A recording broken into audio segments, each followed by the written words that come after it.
Sugar আছে তেওঁলোকে এটা কাম কৰিব পাৰে, ঘৰতে এটা বস্তুৰ দ্বাৰা চুগাৰটো কমাই ৰাখিব পাৰে। সেইটো হৈছে আমাৰ নিমপাত। নিমপাতটো আমি শুকাই কিনে মিক্সিত মাৰি গুড়ি কৰি লৈ সেইটো যদি আমি খালী পেটত গৰম পানীৰে খাওঁ তেনেহ'লে আমাৰ মানে বহুতখিনি চুগাৰৰ পৰা আমি হাত সাৰিব পাৰোঁ। বহুতখিনি মানে একেবাৰে নাইকিয়াই হৈ যাব আৰু যদি ৰেগুলাৰ কৰে সেই বস্তুটো। এয়া দেখিছেনে বাৰু, এইটো বেলেগ টেমা হয়, খেজুৰি টেমা হয়। তাতে মই এনেকৈ নিমপাতটো মানে শুকাই থৈছোঁ। শুকাই লৈ তাৰপাছত মই মিক্সিত মাৰি কিনে এনেকৈ গুড়ি কৰি টেমাত ভৰাই থৈ দিছোঁ। এনেকৈ সদায় ৰাতিপুৱা উঠি মোৰ শাহুমায়ে মানে গৰম পানী এগিলাচত 1 চামুচ ভিজাই কিনে সদায় খায়।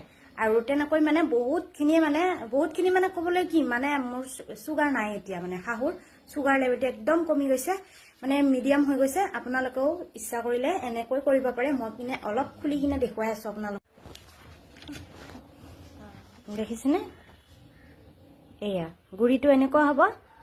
একেবাৰে সহজ, পদ্ধতিটোও সহজ, একো কষ্ট নাই। আৰু এনেকৈ গুড়িটো ৰাতিপুৱা সদায় খালী পেটত খালে হ'ল, গম পাই যাব।